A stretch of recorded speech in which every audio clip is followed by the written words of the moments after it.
Televidentes amigos, muchas gracias por acompañarnos. Buenas noches. Las posibilidades de retorno de aquellos ecuatorianos que están fuera del país por razones migratorias, ¿a quién interesa? ¿Interesa a las mismas personas involucradas volver al país? ¿Interesa al Estado ecuatoriano por la posibilidad de inversión en distintos frentes? Veamos qué opina la doctora Andrea Ledesma. Ella es consultora en migración sobre el tema planteado. Doctora, bienvenida, buenas noches, gracias por acompañarnos. Buenas noches ecuatorianos, buenas noches Wilman, gracias por invitarme a tu programa. A usted por aceptarlo.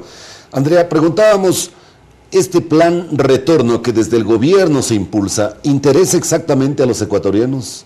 ¿Hay ese afán precisamente de asumirlo? ¿Cuál es su opinión respecto de sus experiencias, naturalmente, en el paso y en el manejo por Cancillería de este aspecto fundamental bajo su experiencia, Andrea? Wilma, el plan retorno, como está encajado actualmente, es una buena intención de parte del gobierno nacional, pero efectivamente no es realizable. Yo quisiera ver cuáles son los datos exactos o cuántos migrantes se han acogido a este plan actualmente y cuánto se ha gastado en publicidad en el exterior para el mismo. Yo creo que el plan retorno de parte de la actual Secretaría Nacional del Migrante fue desviado porque al inicio el plan retorno era la posibilidad de que nuestros migrantes en el extranjero que tengan sus negocios o que ya sean personas que tengan la posibilidad de haber franquicias aquí en el país, brinden la posibilidad de que los ecuatorianos de brindar mano de obra y de trabajo. El plan retorno, ese era entonces, el plan de retorno del que gobierno central haber existido. descuidó entonces esa atmósfera previa, ¿no es cierto? Las condiciones precontractuales, por llamarle así, para buscar la posibilidad del retorno de los inmigrantes. Y por eso ha fracasado entonces, Andrea. No te puedo decir, Wilman, si es que ha fracasado o no. Yo lo único que te puedo decir es de que hay que ver las cifras. De ahí veremos si efectivamente el plan cumplió su efecto durante este año. Usted acaba precisamente de marcar una observación de fracaso del plan, entonces ya podríamos adelantar una primera evaluación, ¿no es cierto? Bueno, yo pienso que todo puede ser salvable, ¿no?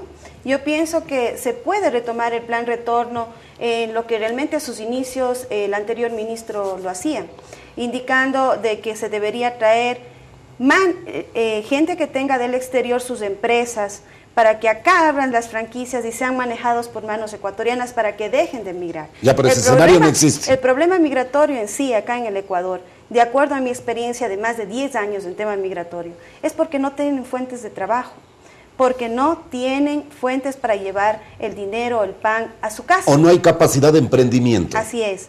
Entonces, si es que vamos a plantear esto de microempresas, que a veces muchos de los programas que se apoyan al sector migrante, acerca del plan retorno, acerca de las microempresas apoyadas por retorno de migrantes, en mi tierra, en la Suay, esto se ha hecho a través del municipio de Cuenca y efectivamente ha dado resultado. Pero esto va mucho más allá. Existen empresarios que realmente tienen las posibilidades de brindar mano de obra acá en el Ecuador abriéndose franquicias. Esa fue la idea y la iniciación de que el Estado ecuatoriano tenía que haber apoyado a través de la Secretaría Nacional de Migrante, más no un plan retorno que están haciendo regresar a las personas, pero ¿qué van a hacer? Ahora, doctora, ¿a qué viene? ¿Por qué no hay esa capacidad de emprendimiento de aquellos ecuatorianos que están fuera del país para que vengan e instauren sus propias iniciativas empresariales? Eso depende ya mucho del Estado. Correcto. Y de sus directores. Tampoco ha brindado oportunidades entonces. Exacto. El Estado no es que no ha brindado, se ha hecho bastante en el tema migratorio en el actual régimen. Ya. Pero falta mucho más. Y es la posibilidad que tenemos actualmente en la nueva Constitución, en la cual nosotros nos posibilita ver desde dos puntos objetivos, qué es lo que está bien en la Constitución y qué es lo que pudimos haber hecho con el tema migratorio, más allá de lo que se tenían las expectativas con los señores asambleístas. Pero entonces veamos, doctora, ¿qué plantea el texto constitucional para alentar ese retorno de los ecuatorianos? ¿O por el contrario, los mantiene equidistantes del país? Bueno, ¿Cuál es su análisis? de lo que yo veo en el texto constitucional es una constitución que realmente sí tiene un avance. Habla del tema migratorio, lo que no hacía la constitución anterior. ¿Cuál es el avance en concreto? El avance en concreto y los más beneficiados son, Wilman, los extranjeros en nuestro país, pero no tanto los migrantes fuera de nuestro país.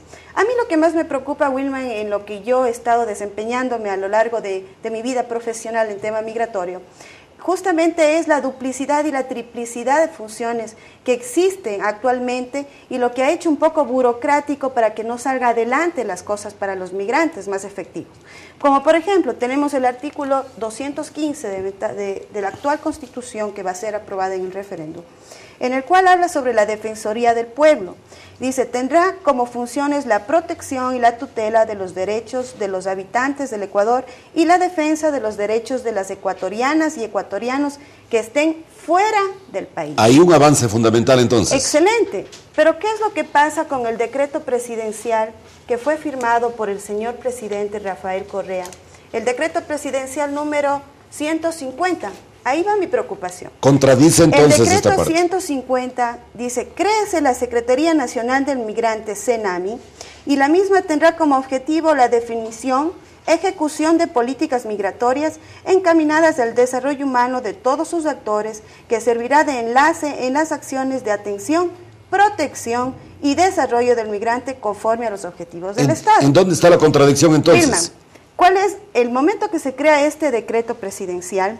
Dice, suprímase el artículo 29 del acuerdo publicado en el registro oficial de abril del 2005 del Ministerio de Relaciones Exteriores. En referencia exacta, ¿cuál es? Yo pregunto, ¿esto se cumplió? No se cumple, porque la selección de trabajadores migratorios todavía no pasa a la Secretaría Nacional del Migrante y sigue en la unidad de la Subsecretaría de Asuntos Migratorios y Consulares en Cancillería. Es verdad.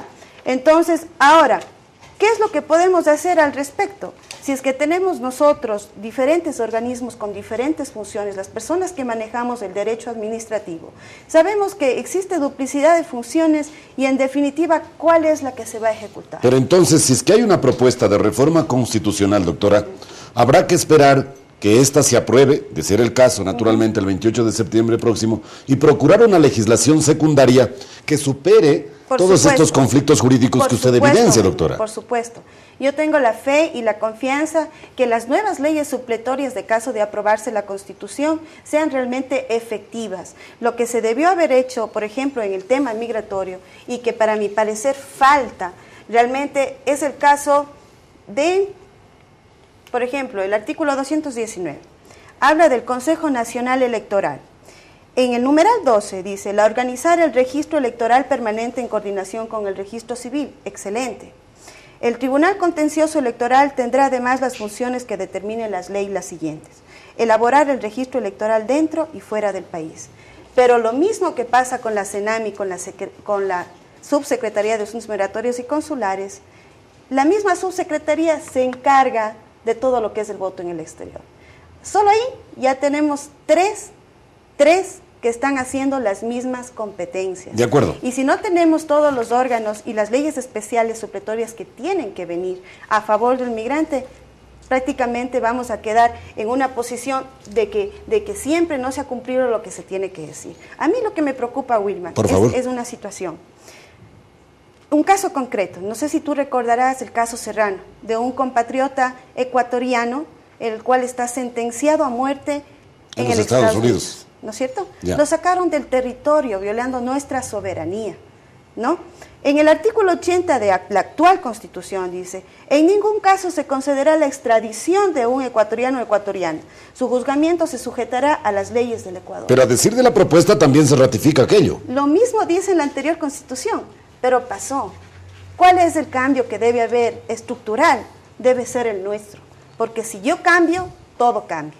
Caso contrario, si no ejecutamos las leyes, tendremos a más ecuatorianos siendo juzgados en el exterior o en el extranjero, y no nos vale de nada que se apruebe una Constitución que esté excelentemente hecha si nosotros desde nuestro interior, como personas, no hacemos lo que tenemos que hacer. La doctora Andrea Ledesma, consultora en migración, respecto de las propuestas de reformas constitucionales hacia el plan retorno de los ecuatorianos y para fortalecer los derechos de los connacionales que se encuentran fuera del país. Nos vamos a la pausa.